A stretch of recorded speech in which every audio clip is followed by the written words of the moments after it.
السلام علیکم ناظرین، آپ دیکھ رہے ہیں پروگرام 11th آور۔ میں ہوں عادل عباسی۔ آج وزیر اعظم کوئٹہ میں تھے، آرمی چیف بھی کوئٹہ میں تھے، اور وزیر اعظم نے بھی بات کی، آرمی چیف نے بھی وہاں پر جو دورہ کیا اس میں سراہا افواج پاکستان کے کردار کو، یہ بھی دیکھا بلوچستان کے اندر جو ہے وہ کیا کردار اب تک ادا کیا گیا ہے، جو سویلین حکومت ہے وہاں پر اس کو بھی ظاہر ہے ایک بلوچستان میں مخصوص ماحول رہا ہے، دہشت گردی کا شکار رہا ہے بلوچستان، اس کے ایشوز رہے ہیں، تو اس میں بھی وہاں پر بڑا اس کی ایک امپورٹنس تھی۔ پرائم منسٹر بھی وہاں گئے، پرائم منسٹر نے بھی بات کی، انہوں نے کہا کہ حکومت مشکل سے نکل آئی ہے، اب جو مشکل تھی وہ یہ تھی کہ جی اکانومی کو بہتر کریں، کیونکہ جو گورنمنٹ پہ سارا کا ساری کرٹیسزم تھی وہ یہ تھی کہ ان کی معیشت کیا ہے، ان کی گورننس کیا ہے، لیکن جب سے فگرز پہ دیے ہیں 4% کے، اس کے بعد سے وزیر اعظم اور وزراء بہت کانفیڈنٹ ہو گئے، اور یہ کہتے ہیں کہ اپوزیشن مشکل میں، ان پر ترس آتا ہے مجھے کہ اب یہ جو ہے ان کا کیا مستقبل ہے،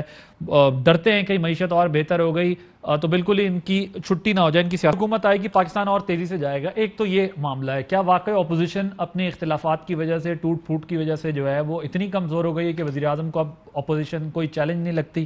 اس پر بات کریں گے۔ اپوزیشن کا کیا کلیم ہے؟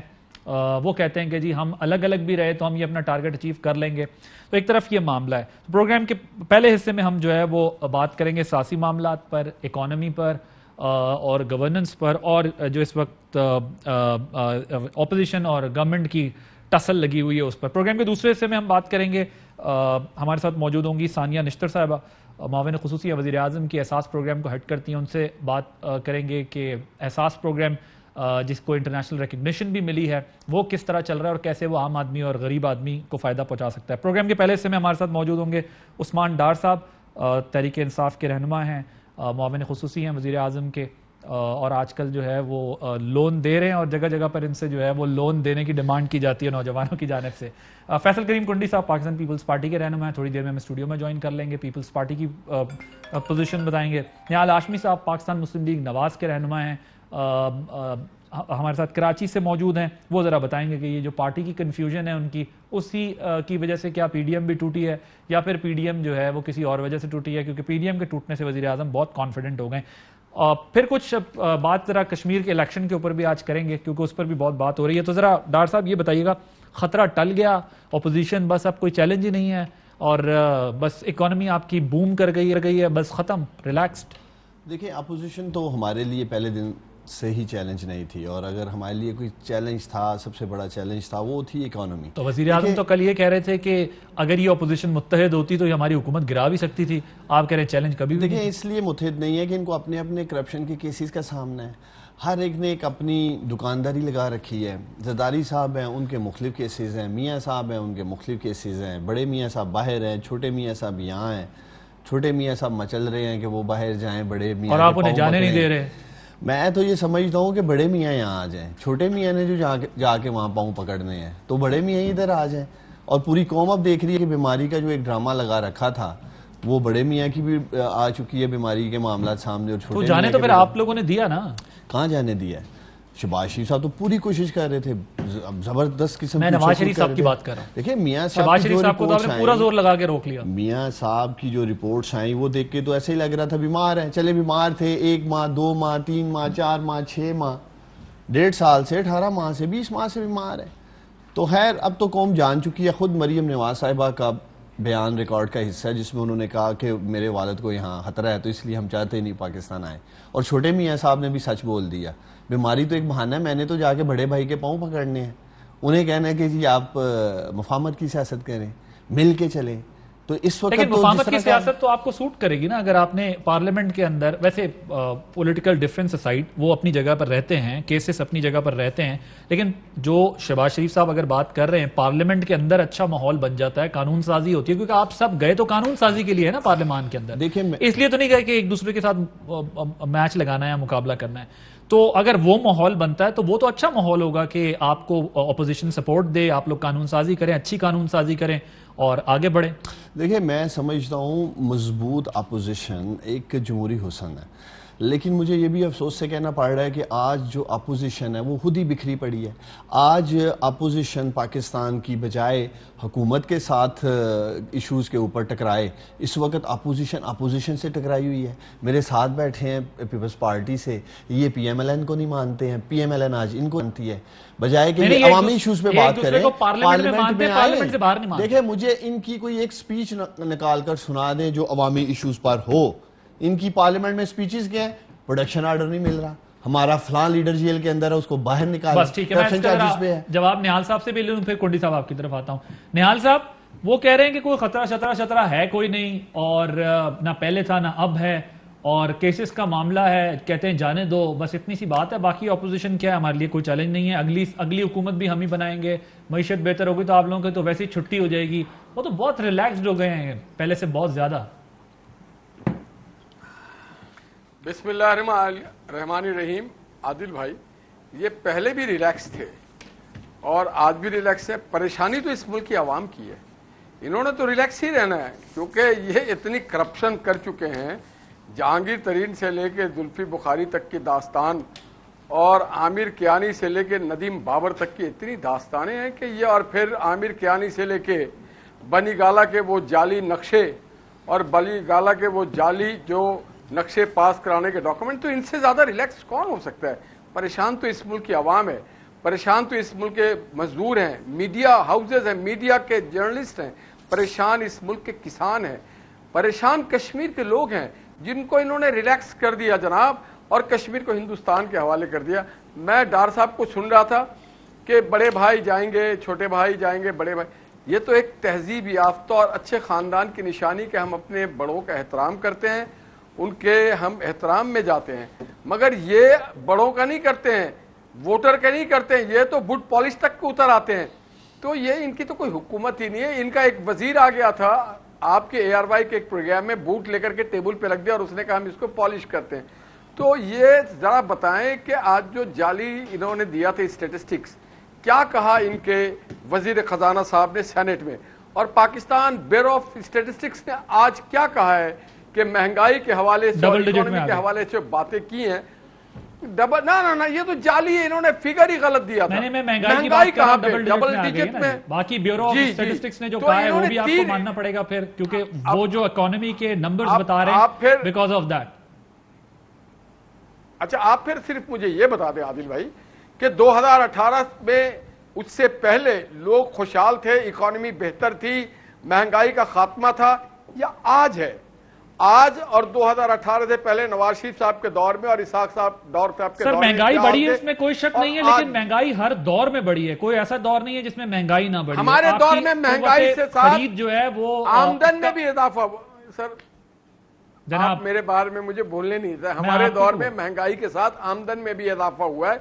تو بھائی بات ساری یہ ہے کہ یہ پریشان نہیں, یہ صرف پاکستانی قوم کو پریشان کرنے آئے, یہ اس ملک کی اکانومی کو پریشان کرنے آئے, اس ملک کے طلبہ کو پریشان کرنے آئے. یہ ایک حکومت ہی نہیں ہے, یہ چوری کے ووٹ سے آئے, چور لوگ ہیں, ان کے پورے کیبنٹ میں چور بیٹھے ہوئے ہیں, اور میں نہیں کہہ رہا ہوں, سرٹیفائیڈ ان کے اپنے ادارے کہہ رہے ہیں, اور منتشر یہ ہیں, کہیں جہانگیر تحرین ہے, کہیں ہم خیال ہے, کوئی قادیانی موومنٹ کی بات کر رہا ہے, کوئی کسی کے حوالے سے.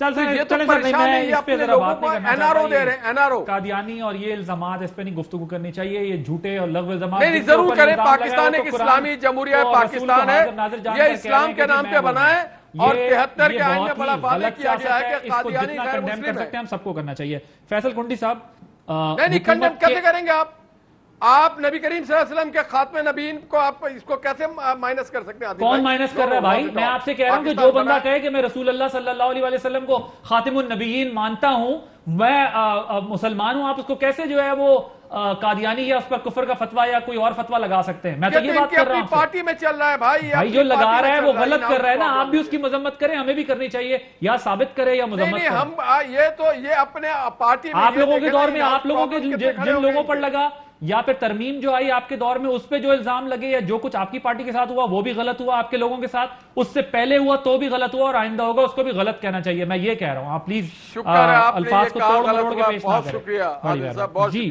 Thank you.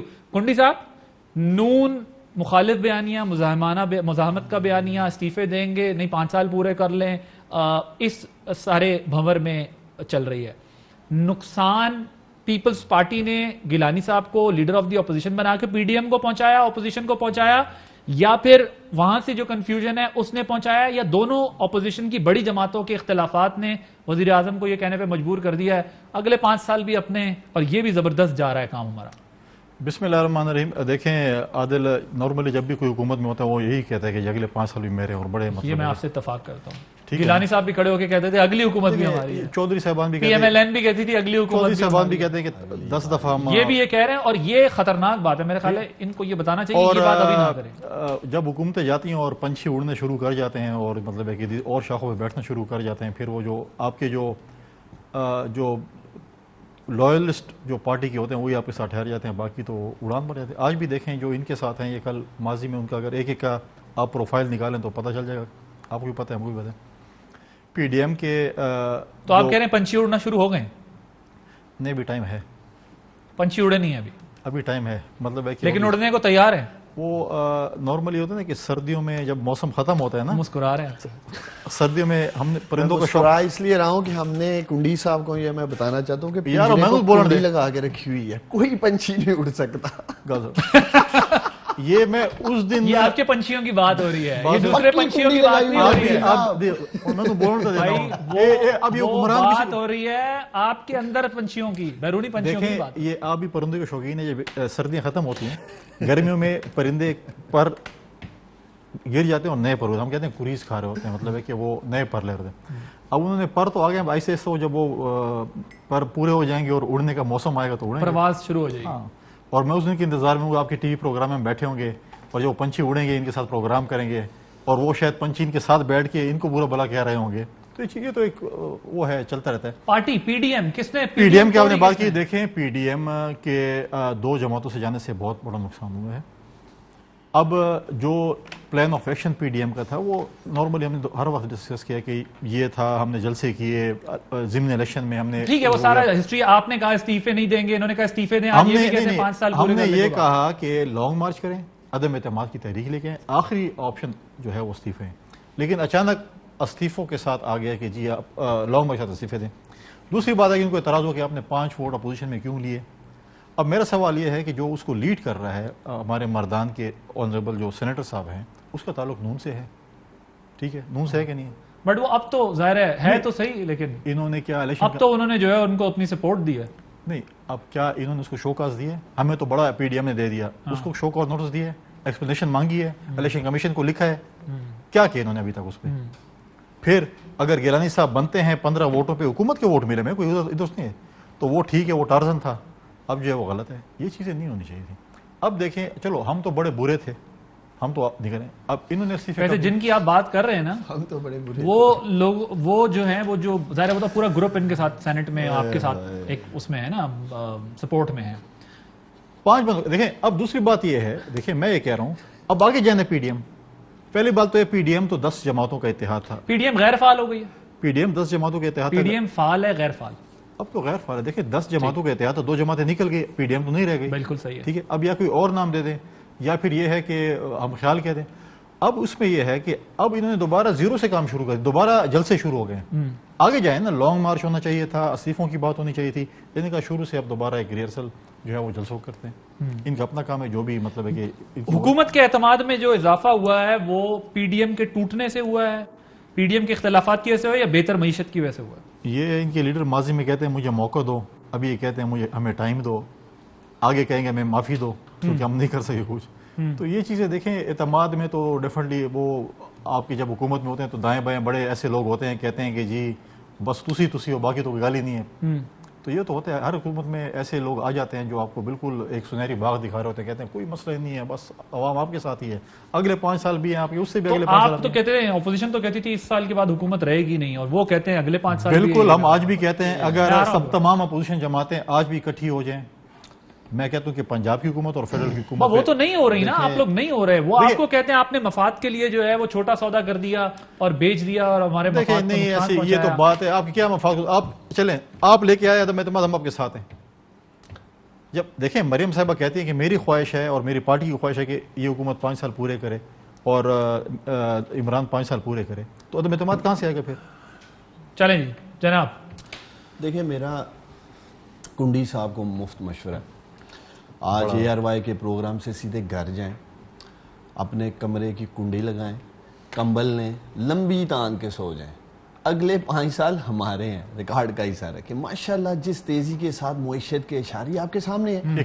نہال ہاشمی صاحب کا تعلق کراچی سے ہے، تو نہال ہاشمی صاحب کو میں کہوں گا کل صبح اٹھیں، جیسے یہ گھر جا کے کنڈی لگا کے سوئیں گے نا، نہال ہاشمی صاحب صبح اٹھیں، سیدھا سٹاک ایکسچینج جائیں، جو 48,000 پلس پوائنٹ پہ اس وقت اور 43,000 پہ یہ دے کے گئے تھے، اور ایک ٹائم تھا 28,000 پہ آ گیا تھا، اور ٹاک شوز ہوتے تھے عادل اس وقت سٹاک ایکسچینج پہ. آج کوئی ٹاک شو نہیں کر رہا، آج اس کی ترقی کی پرفارمنس کی کوئی بات نہیں کر رہا.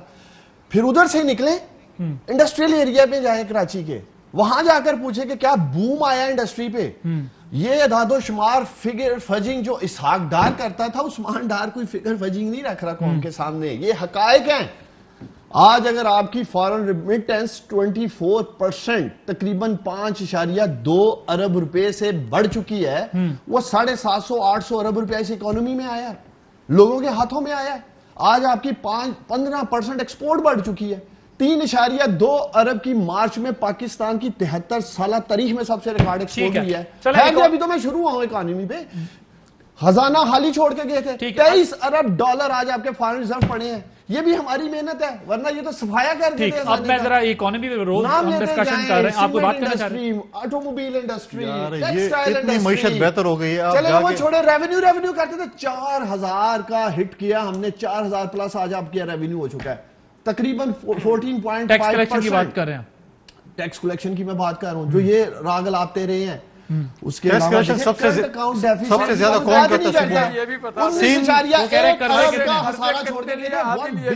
قرضے کتنے چڑھائے وہ کریں. میں کہہ رہا ہوں نہال ہاشمی صرف منہ سے نکالے کوئی ایک اکانومی کا ٹاپک، اس میں آپ کو مثبت نتائج نظر آئیں گے. کوئی ایک چیز منہ سے نکالے، ایکسپورٹ، ریونیو، روٹی سستی ہوگی. چلیں ایگریکلچر سیکٹر پہ بات کر لیتے ہیں. جو ان کا کلیم ہے وہ تو آپ نے موقع دینا، بہت بولتے ہیں یہ لوگ. دیکھیں گنے کی کاشت پہ بات کر لیں، قرضے کتنے لیے؟ اچھا زبردست. میں بتاؤں یا آپ بتائیں گے؟ آپ بتا دیں. دیکھیں آپ کے قرضے اتار رہے ہیں، قرضے لیے نہیں ہیں آپ کے، اتارے ہیں. ماشاءاللہ پرائم منسٹر ہماری BRT قرضے پہ نہیں ہے، دکھایا کہ ٹرینڈ نیچے کی طرف لے کے ہماری BRT KP کی قرضے پہ نہیں بنی. 2011 سے کوئی پیسے آپ نے نہیں اتارے. نہیں ہوا ہے نا. 11 ارب ڈالر پہلے سال کا ہے، 6-7 ارب ڈالر دوسرے سال کا ہے، 3 ارب ڈالر تیسرے سال کا ہے. بٹ ڈیٹ سروسنگ کرنے کے بعد جو نیٹ قرضہ ہے وہ یہ بنتا ہے. if I'm not wrong، یہ فگر ذرا دوبارہ بھی چیک کریں. دونوں گیسٹ کو میں نے مفت مشورہ دیا، ان کو صبح کا کراچی کا پورا ٹور کریں اسٹاک ایکسچینج. چلیں ذرا وقت تھوڑا سا کم ہے، مختصر اب مجھے بتائیے گا کشمیر الیکشن کیوں وقت کم ہے، مختصر سب سے میں اس پہ کامنٹ لوں گا. کشمیر الیکشن کیوں ڈیلے کرنا چاہتے ہیں آپ لوگ؟ ان کا یہ خیال ہے کہ آپ دھاندلی کرنا چاہتے ہیں. الیکشن تو ہم جیتنے جا رہے ہیں، یہ 1 ماہ آگے کر لیں، 2 ماہ ہم آگے کر لیں، ایسے ہی اس کے پیچھے چھپنا چاہ رہے ہیں، ہم بھاگ رہے ہیں. دیکھیں NCOC نے الحمدللہ زبردست فیصلے کیے، کرونا پہ قابو پایا گیا. اگر ان کو شوق ہے، یہ سمجھتے ہیں ہم بھاگ رہے ہیں الیکشن ٹائم پہ کرا لیتے ہیں. کوئی بائی الیکشن جو ہے وہ کینسل نہیں کیا کرونا کی وجہ سے، تو کشمیر الیکشن کینسل کیوں کرنا چاہتے ہیں؟ اپنے پروگرام میں ان دونوں مہمانوں سے کمٹمنٹ لیں، یہ رونا دھونا نہیں کریں گے ہارنے کے بعد. اچھا چلیں اس پہ ہم کر لیتے ہیں، ٹھیک ہے. میں ان کا لے لیتا ہوں دونوں کا موقف. لیکن NCOC کے کہنے کے باوجود بھی کوئی بائی الیکشن آپ لوگوں نے کینسل نہیں کیا، تو کشمیر کا الیکشن کیوں کینسل کرنا چاہتے ہیں؟ دیکھیں ہم تو کینسل نہیں کرنا چاہ رہے ہیں. NCOC ایک ادارہ ہے جو اس وقت کام کر رہا ہے. اگر وہ کہتا ہے الیکشن کروائیں، یہ بات ٹھیک ہے، یہ بات ٹھیک ہے. آپ اسلام آباد کی ایک کاروباری شخصیت کو وہاں کا وزیر اعظم یا صدر بنانا چاہتے ہیں؟ دیکھیں میری تو ایسی کوئی انفارمیشن نہیں ہے، اور الیکشن ہوگا پھر دیکھیں گے کون جیت کیا فیصلہ کریں گے. ہاں سنیں آپ جو ہے وہ کوئی ان کو صدر یا وزیر اعظم بنانا چاہتے ہیں؟ چھان بین کر لی آپ لوگوں نے؟ آپ کا حق ہے کہ آپ ایک زبردست تجزیہ کریں، لیکن میری ذمہ داری ہے حکومت کی طرف سے کہ میں کیونکہ یہ اطلاعات ہیں تو ذرا اس کی نفی کروں. کوئی ایسی اطلاعات نہیں، ابھی تو ہم الیکشن لڑنے فیصلہ نہیں کیا ابھی. ہاں کوئی مسئلہ نہیں. ٹھیک ہے بالکل ٹھیک ہے. چلے جی، وہ کہتے ہیں کشمیر الیکشن جو ہے وہ ذرا معاملات پہ نظر رکھیے گا، اس لیے کہہ رہا ہوں، یہ نہ ہو کہ بعد میں پھر. اچھا جی، پتہ ان کو بیچارے کہہ نہیں سکتے، مجبوری بھی ہوتی ہے کوئی نہ کچھ. ہاں ATM جب آ جاتے ہیں تو ورکر بیچارے کیا کرتے ہیں؟ ایسا ہونے جا رہا ہے نا. جب ATM آئیں گے تو ورکر نہیں جیتیں گے. یہ کیا جی؟ نہیں آپ اپنا تو نو ATM لب گیا تو ATM مشین بھی آ گئی ہے نا کشمیر کے الیکشن میں. ان کے پاس ایک نئی ATM مشین آ گئی ہے. اس کو یہ کوشش کر رہے ہیں کہ وزیر اعظم بنائیں. اب یہ کہہ رہے اب دیکھیں یہ کہتے ہیں کہ ہم تو ان کو نہیں. کل پی ایم ایل این کا میں ایک دیکھ رہا تھا کہ ایک وزیر تھے, رات تک ان کا جھنڈا تھا اور صبح جو ہے وہ کہہ رہے تھے کہ ان کو خواب آیا اور صبح ان کو کہا کہ جی آپ اس پارٹی میں چلے جائیں. تو میرے خیال میں یہ سوشل میڈیا پہ میں نے دیکھا. اب یہ کہہ رہے دیکھیں اگر آپ دھاندلی نہیں کریں گے فری اینڈ فیئر الیکشن ہوگا تو آپ سوال ہی پیدا تو الیکشن جی سکیں. آپ نے کشمیر کا سودا کیا, وہ کشمیر آپ کو ووٹ دیں گے جس کشمیر کا سودا کیا ہوا ہے. کیسے آپ کشمیر کے مطلب ہے کہ آپ کو یہ پتہ نہیں ہے کل موشن سر وزیر اعظم نے کل بھی کہا کہ اگر آرٹیکل 370 اور 35A والا معاملہ نہیں, پرسوں کہا انہوں نے کہا اگر انڈیا نہیں حل کرتا تو ہم کشمیر سے تجارت کرنے کو تیار نہیں ہے, بات کرنے کو تیار نہیں ہے. آپ کیسے کہہ سکتے ہیں انہوں نے سودا کیا؟ ان کے اختیار ہے. کن کا؟ ان کا. یہ بات وزیر اعظم پاکستان ہے سر, کیا بات کر رہے ہیں آپ؟ کیوں نہیں ہے ان کا اختیار؟ بس جب اختیار آ جائے تو پھر بات کریں. آپ کہہ رہے ہیں ان کا اختیار نہیں ہے اس پہ بات کرنے کا. اب یہ کہہ رہے ہیں نا, میں آپ کی اس بات سے اتفاق آپ نہ کریں اتفاق. دوسری بات یہ اب یہ آج اعلان کر دے, لیکن اس بیان سے مجھے لگتا ہے کہ ان کا اختیار ہے. نہیں بات سنیں, یہ آج کہہ دے آن اوتھ کہہ دے اور یہ آپ کی ٹی وی کے سامنے کہہ دے کہ ہم پارٹی کے ورکر کو بنائیں گے وزیر اعظم, اگر ان کی خدا نخواستہ ہاں جی آپ پارٹی کے ورکر کو بنائیں گے یا کسی سرمایہ دار کو بنائیں گے؟ یہ میں نے لکھ کے دے دیا ہے, یہ الیکشن والے دن آپ نہیں یہ نہیں ٹھیک ہے نہیں ٹھیک ہے, بٹ اس میں آپ سے سوال پوچھے نہیں ورکر آئے گا کہ سرمایہ دار آئے گا. یہ میں نے کہا الیکشن ہونے دیں, پھر جو جیتیں گے تب فیصلہ یار کریں گے. ڈار صاحب پہلے بڑے مشکل میں اس کو پورے بات نہیں, میں خود ورکر آدمی ہوں, میں تو چاہوں گا ورکر ہی مشکل میں ہوتا ہے ہمیشہ. ذرا دیکھ لیجیے گا یہ نہ ہو کہ پھر یار ابھی تک ماشاءاللہ ہمارے جناب نیال ہاشمی صاحب آج تلاش کر رہے ہیں سارے ورکر ہی ہیں. کشمیری آج تلاش کر رہے ہیں اس نواز شریف کو جس نے ایٹمی دھماکہ کر کے کشمیریوں کو تحفظ دیا, جس کے سامنے نریندر مودی آنکھ اٹھا کے بات نہیں کرتا تھا. اور یہ ان سے تو کشمیری انتقام لیں گے کہ انہوں نے آرٹیکل 370 اور 35A کو الاؤ کیا نریندر مودی کو, اور یہ کشمیر کا سودا کر بیٹھے, اور آج ان کے پاس کینڈیڈیٹ نہیں ہے. ان کے 11 حلقوں میں کینڈیڈیٹ نہیں, یہ ہمارے وزیر لے رہے ہیں. کشمیری تو ان سے وہ انتقام لیں گے کیونکہ کشمیر کو انہوں نے ایسا نقصان پہنچایا ہے جو کوئی اور دشمن بھی نہ پہنچا سکتا. یہ کشمیری جانتے ہیں کہ مجھے یہ بتائیں کہ یہ ٹھیک ہے آپ کا ایک نیریٹو تو ہو سکتا ہے, پولیٹیکل نیریٹو ہو سکتا ہے, سٹانس بھی ہو سکتا ہے, آپ کا رائٹ ہے, آپ بالکل یہ اپنا سٹانس رکھیں. 370 اور 35A انہی کا بنایا ہوا اپنا قانون تھا, اسی کو انہوں نے جو ہے وہ ہٹا لیا.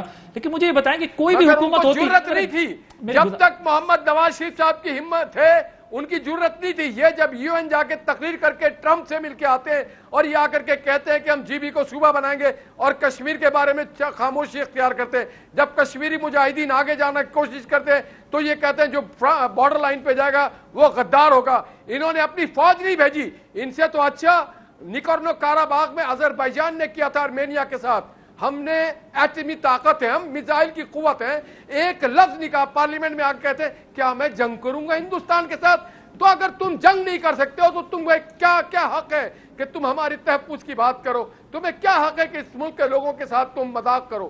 تم اگر جنگ نہیں کر سکتے ہاشمی صاحب کو میں یہ کہوں گا کہ اگر واقعی میاں نواز شریف اتنا دلیر لیڈر ہے تو کیوں چوہے کی طرح چھپ کر لندن میں بیٹھے ہیں؟ پاکستان آئے, دلیری کا مظاہرہ کرے, بہادری کا مظاہرہ کرے. نیال ہاشمی صاحب ٹاک شوز میں بیٹھ کر بڑھ کے مارنے سے لیڈر نہیں بنتا بندہ. ان کو کہ پاکستان آئے آ کے مقدمات کا سامنا کرے. بھاگے ہوئے آپ کا دوسرا لیڈر بھی بھاگ رہا تھا, میاں شہباز شریف وغیرہ ہم نہیں روتے تھے, وہ بھی بھاگ گئے تھے. ساری نون لیگ باقی ہوئی ہے. اگر مریم نواز کو بھی باہر جانے دیں وہ بھی نکل رہے نہیں. بتائیں شریف خاندان کا کوئی شخص نام لیتے گئے, صاحب ڈار کا لیں, علی عمران کا لیں, حسن حسین, میاں نواز شریف. پروگرام کا وقت ختم ہو گیا ہے.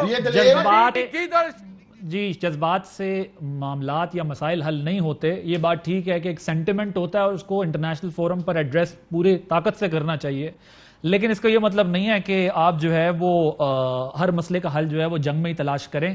ڈائلاگ سے ہی بہرحال مسائل حل ہوتے ہیں, اور ظاہر ہے کسی حد تک بھی جو ہے وہ جانا چاہیے ڈائلاگ کے لیے. آپ تمام مہمانوں کا شکریہ. ایک بریک کے بعد جب واپس آئیں گے تو ثانیہ نشتر صاحبہ ہمارے ساتھ ہوں گے, احساس پروگرام کی چیئرپرسن, ان سے بات کریں گے کچھ غریبوں کے, مزدوروں کے معاملات کے اوپر آفٹر دس بریک. اس وقت ہمارے ساتھ موجود ہیں احساس پروگرام کو ہیڈ کر رہی ہیں معاون خصوصی وزیر اعظم ثانیہ نشتر صاحبہ, سینیٹر بھی ہیں. عالمی بینک نے یہ تسلیم کیا ہے کہ پاکستان نے جو ہے وہ مجموعی قومی آبادی کے زیادہ سے زیادہ حصے کو ایمرجنسی کیش دیا. یہ پروگرام دنیا کا تیسرا بڑا پروگرام بن گیا, جبکہ اگر ایک انڈیویجول کا جو بینیفٹ ہوا ہے اوور آل ملک میں, اگر اس حوالے سے دیکھیں تو پاکستان انفرادی طور پر اس پروگرام سے جنہوں نے فائدہ اٹھایا ہے وہ چوتھا بڑا ملک بن چکا ہے.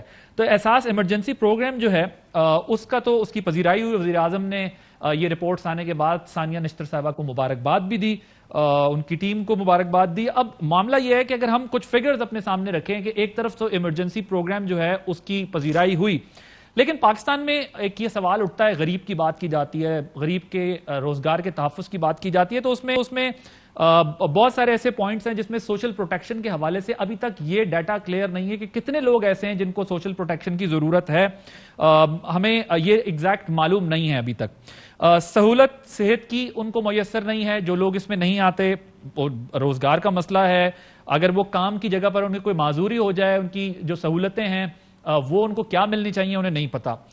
تقریباً یہ سماجی تحفظ جو ہے اگر آپ دیکھیں تو نہ ہونے کے برابر ہے. اویئرنیس کا بھی ایشو ہے اور ساتھ میں جو ہے وہ بڑے اور ایگریسو قسم کے سٹیپس لینے ہوں گے جس سے یہ بہتری آئے.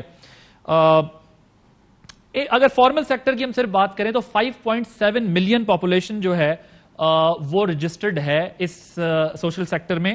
5.7 ملین کو فارمل سیکٹر میں کاؤنٹ کیا جاتا ہے, ان میں سے صرف جو رجسٹرڈ ہیں وہ صرف 1.8% سماجی تحفظ کے تحت پروٹیکٹڈ ہیں. اس کی وجہ جو میں نے آپ کو بتایا شاید معلومات کا نہ ہونا بھی ہے. یعنی اگر آپ کی ماہانہ آمدنی 15,000 روپے اور آپ 15,500 کماتے ہیں تو پھر آپ اس کے اندر فال نہیں کرتے. کسی جگہ زیادہ ہوگی, 18 ہوگی, کسی جگہ 17 ہوگی. 500,000 کے فرق سے ایک غریب آدمی اس کے اندر فال نہیں کر رہا ہوتا. تو حکومت نے مزدوروں کا احساس حال ہی میں ایک پروگرام شروع کیا, اس پر ذرا ہم ان سے بات کریں گے. آج 2021 میں ہمیں ایگزیکٹ نہیں معلوم کہ سماجی تحفظ کی یہ جو حالیہ کوریج ہے وہ ہے کتنی. ثانیہ صاحبہ مجھے یہ بتائیے گا کہ پہلے جو آپ لوگوں نے پروگرام شروع کیا ہے اس پر ہم بات کرتے ہیں, یہ کوریج ہے کتنی سماجی تحفظ کی پاکستان میں؟ پاکستان میں تقریباً 35 ملین خاندان ہیں اور ان 35 ملین خاندانوں میں سے ہمیں جو بجٹری انویلوپ ہے اس کے مطابق ہم 8 ملین خاندانوں کو سماجی تحفظ دے سکتے ہیں. کووڈ سے پہلے جو غربت کی شرح تھی وہ 24% تھی, تو رفلی ہم کوئی 24% خاندانوں تک تو پہنچ سک رہے ہیں. مگر کووڈ کے بعد غربت کی شرح کہاں ہوگی اس کا تعین ابھی ہو رہا ہے, سرویز ہو رہے ہیں, اور جب ہمیں یہ حتمی طور پہ پتہ چل جائے گا کہ کووڈ کے بعد غربت کی شرح کہاں تک پہنچتی ہے تو اس کے مطابق جو ہے فیملیز جن کو معاونت دی جا رہی ہے ان کی بھی ایڈجسٹمنٹ ہو جائے گی.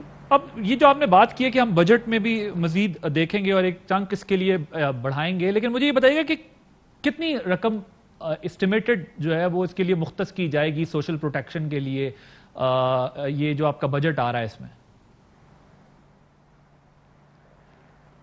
جی یہ تو ابھی جو پبلشڈ جب فگرز پبلش ہوں گی اور اس کا باقاعدہ اعلان تو جو ہے وہ وزارت خزانہ سے ہی ہوگا. اس وقت مناسب نہیں ہے کہ میں اس پہ کچھ بات کروں.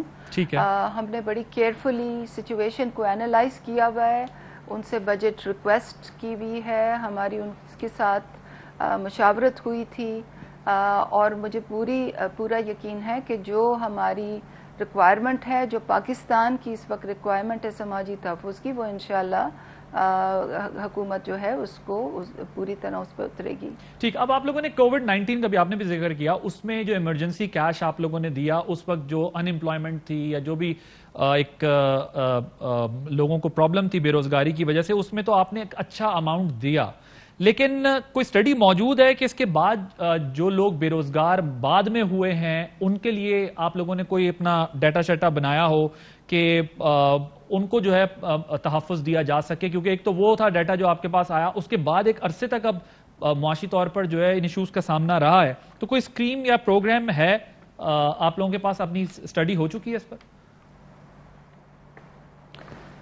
دیکھیں جی, اس وقت احساس کا جو سروے ہے وہ جاری ہے اور وہ 88% کمپلیٹ ہو گیا, جو ان کے آخر میں سروے کمپلیٹ ہوگا. اس سروے سے لوگوں کی معاشی حالت کا پتہ چلتا ہے کہ لوگوں کی معاشی حالت کیا ہے.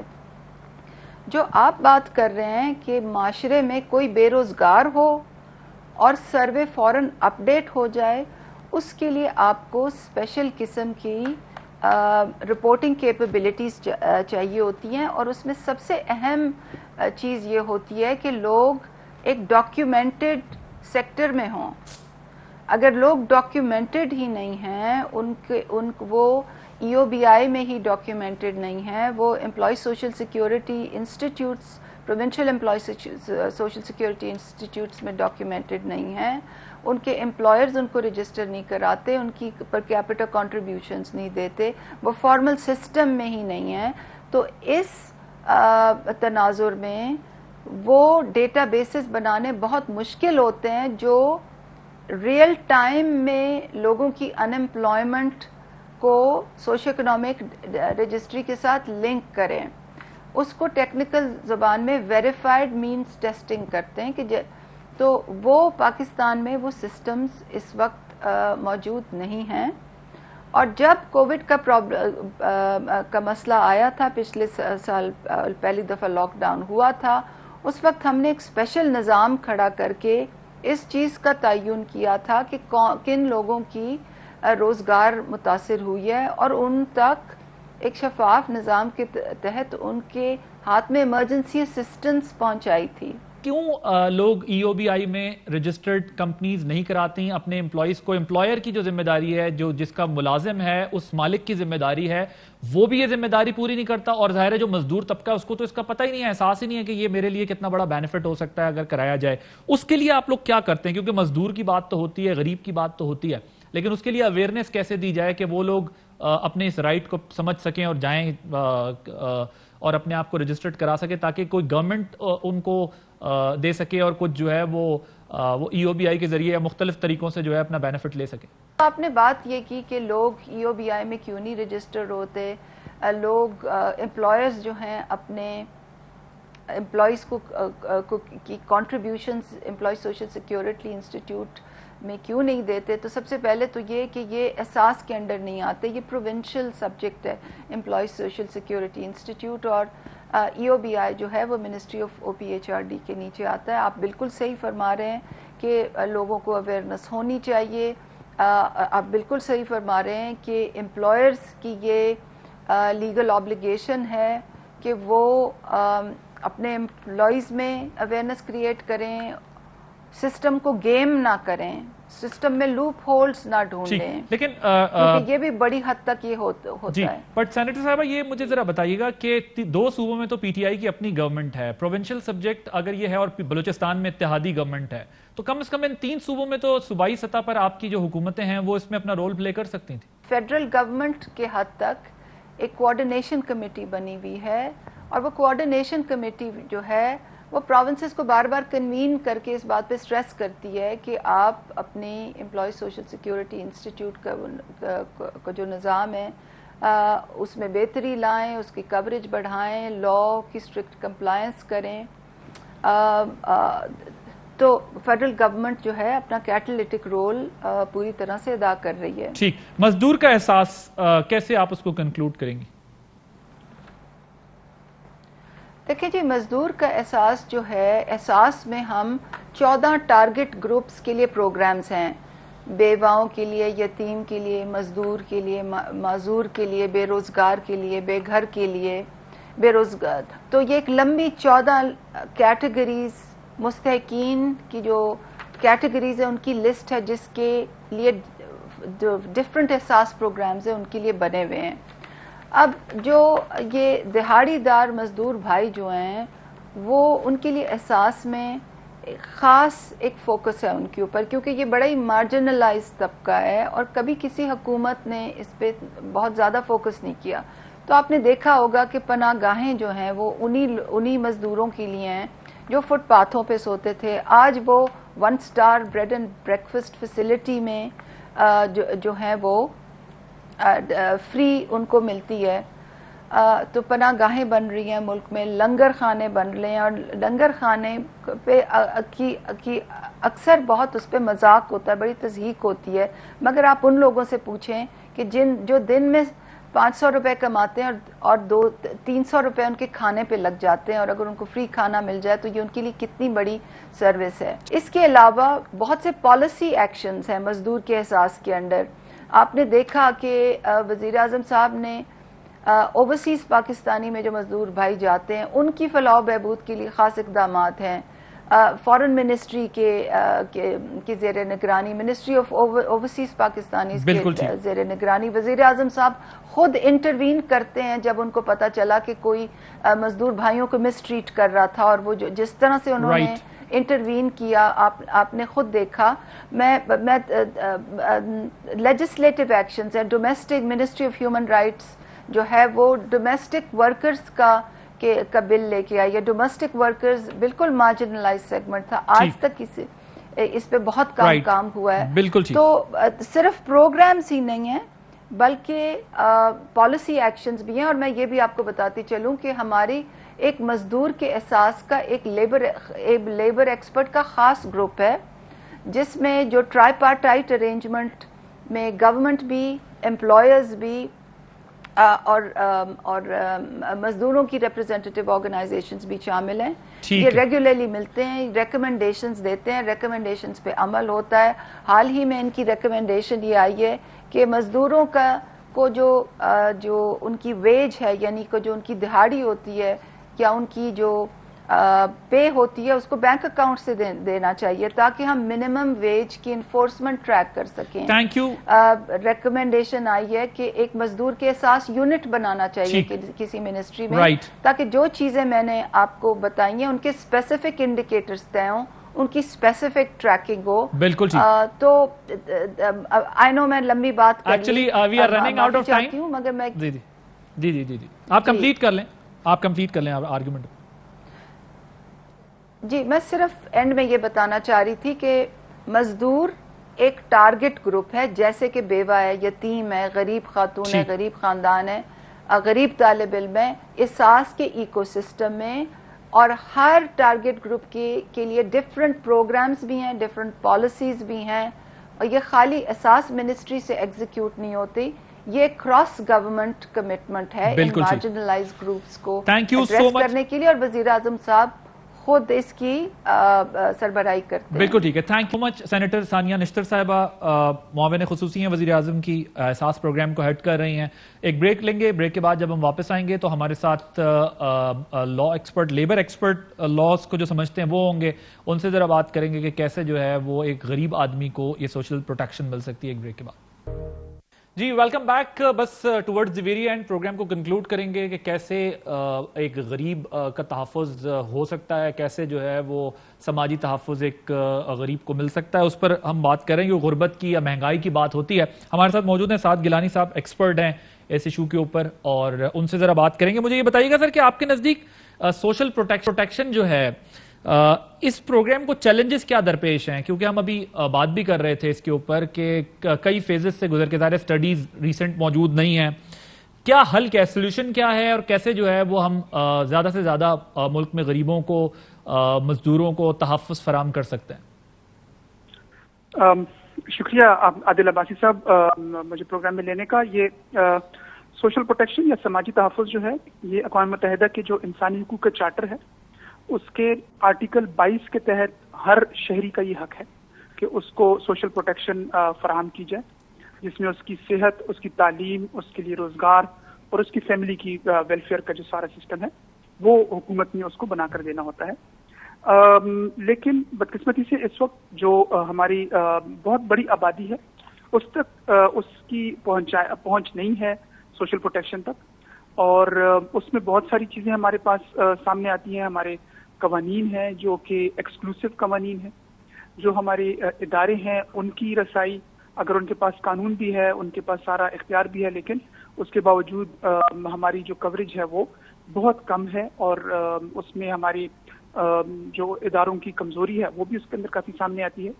تو اس میں ہم لوگ دو ہمارے پاس بڑے پیمانے ہیں اس کو دیکھنے کے کہ سوشل پروٹیکشن کتنی فراہم ہو رہی ہے کسی ملک میں کتنی حد تک. اس میں پہلا جو ہمارے پاس پیمانہ ہے وہ سسٹینیبل ڈیولپمنٹ گول یا پائیدار ترقی کے جو اہداف ہیں اس کا جو گول نمبر 1.3 ہے وہ ہمیں بتاتا ہے کہ کتنے لوگوں کی کوریج ہے سوشل پروٹیکشن پروگرام کے تحت، اور حکومت کا بجٹ کتنا ہے، کتنے فیصد بجٹ سوشل پروٹیکشن کے لیے تعین کیا گیا ہے یا اس کو مختص کیا گیا ہے.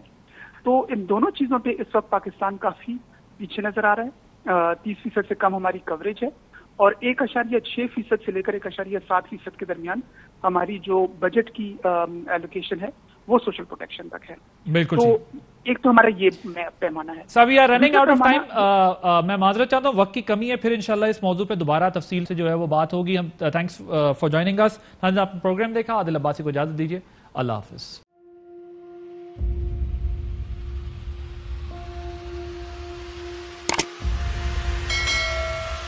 السلام علیکم ناظرین, آپ دیکھ رہے ہیں پروگرام کاشف عباسی کے ساتھ. آج ویلکم بیک ناظرین. السلام علیکم. لوگوں سوالے کے ساتھ میں ہوں.